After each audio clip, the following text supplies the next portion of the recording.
Bonjour à vous les petits cinéphiles, et aujourd'hui un petit changement d'ambiance parce que j'avais envie de lancer un nouveau concept en plus des rétrospectives ou des On mate quoi ce soir, et je vais l'appeler les films inoubliables. Et alors pourquoi différencier d'avec On mate quoi ce soir? Parce que dans ces vidéos là je reviens sur des films ou alors des séries relativement récentes et j'avais envie de m'attaquer à des grands classiques du cinéma que vous n'auriez peut-être pas vus, et mon but c'est de vous donner envie de les voir justement. Et sans plus attendre, passons au premier film de cette nouvelle rubrique, les Vikings.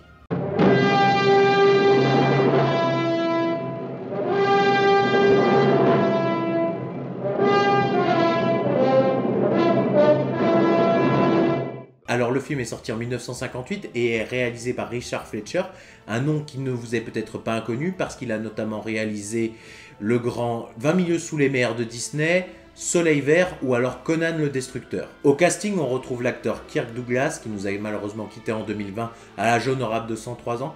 Il a carrément marqué l'histoire d'Hollywood avec des films notamment comme Spartacus, Les Sentiers de la Gloire, Le Dernier Train de Gun Hill ou alors La Vie passionnée de Vincent Van Gogh. C'est un acteur qui a incarné tous les types de rôles de manière très brillante.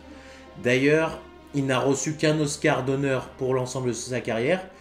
Et à la manière d'un Jean-Paul Belmondo, c'était un acteur très physique qui effectuait la plupart de ses cascades. L'autre rôle principal est tenu par Tony Curtis, un autre acteur de légende qui a aussi joué dans Spartacus, certains l'aiment chaud, ou alors peut-être que vous connaissez mieux dans la série Amicalement Vôtre avec Roger Moore. Ernest Borgnine, une autre légende d'Hollywood, qui vient compléter ce trio en incarnant le père du héros principal. Et pour finir, le rôle féminin est incarné par l'actrice Janet Leigh, qui doit vous dire quelque chose parce qu'elle a joué notamment dans Psychose d'Alfred Hitchcock. Alors, pour vous présenter le scénario, en l'an 900, les Vikings sont craints et redoutés par l'Angleterre. Le chef Ragnar tue le roi d'Angleterre, viole sa femme, ce qui donne naissance à un enfant appelé Eric, qui sera capturé par les Vikings. Devenu adulte, il se retrouvera en rivalité avec l'autre fils du roi Ragnar, Einar. Alors j'en entends déjà dire oui, c'est moche, c'est vieux, c'est lent, on fait beaucoup mieux maintenant, et j'entends tout à fait ce que vous pouvez dire, parce que moi, personnellement, je suis un grand fan de la série Viking, mais je vous demande de vous remettre dans le contexte de l'époque.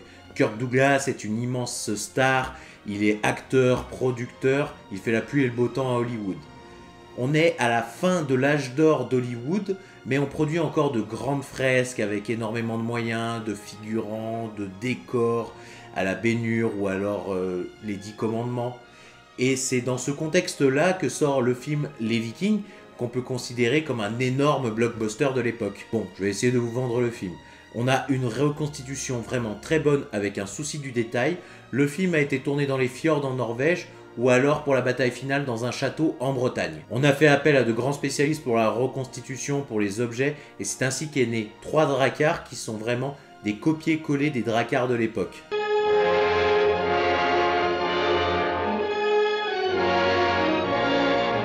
On apprend pas mal de choses sur la mythologie viking, Odin, Thor, les dracars, la ripaille, les batailles, le fait que les vikings doivent mourir l'épée à la main pour pouvoir accéder au Valhalla, et t'as quand même pas mal de choses que tu apprends au cours du film, et tu ressens vraiment la menace que devaient être les vikings pour les autres peuples. Le scénario est bien ficelé, on retrouve un triangle amoureux entre 2 personnages pour conquérir la même femme. Le premier est un roi, l'autre est un esclave, et même dans le twist final, quand les 2 personnages se rendent compte qu'ils sont frères, t'as une dimension assez tragique, presque shakespearienne.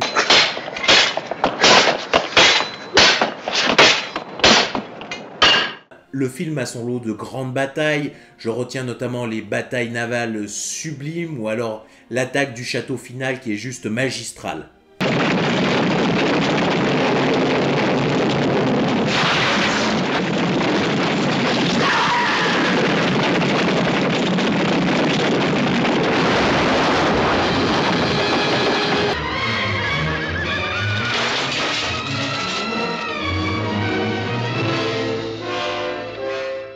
T'as énormément de moyens, de budget, de figurants. Kirk Douglas se donne à fond, notamment dans les batailles, lorsqu'il escalade un château.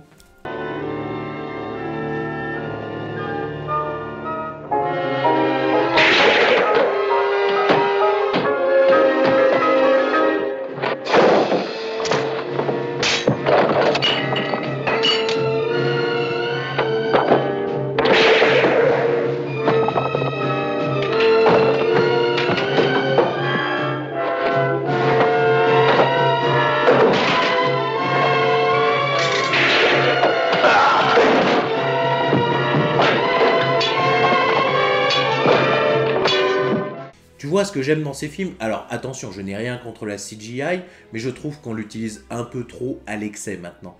Mais avant, quand tu avais de l'ambition pour faire un film, que tu voulais montrer quelque chose, eh ben t'avais pas trop le choix. Fallait vraiment que tu le montres. Parce que tu pouvais pas tellement tricher. Alors je sais que certains auront du mal, notamment avec le rythme de ce film. C'est un peu plus lent que les films modernes. Puis t'as des moments assez kitsch, hein, on va pas se le cacher. Tu vois bien qu'à des moments, les épées font plastique, elles se tordent complètement. Mais j'ai envie de titiller votre curiosité et de vous donner envie de découvrir ce film. J'espère que vous avez apprécié ce nouveau format. Si oui, faites-le moi savoir dans les commentaires. Ça sortira de manière assez épisodique sur la chaîne. Surtout, n'oubliez pas qu'il n'est jamais trop tard pour voir un film. À bientôt.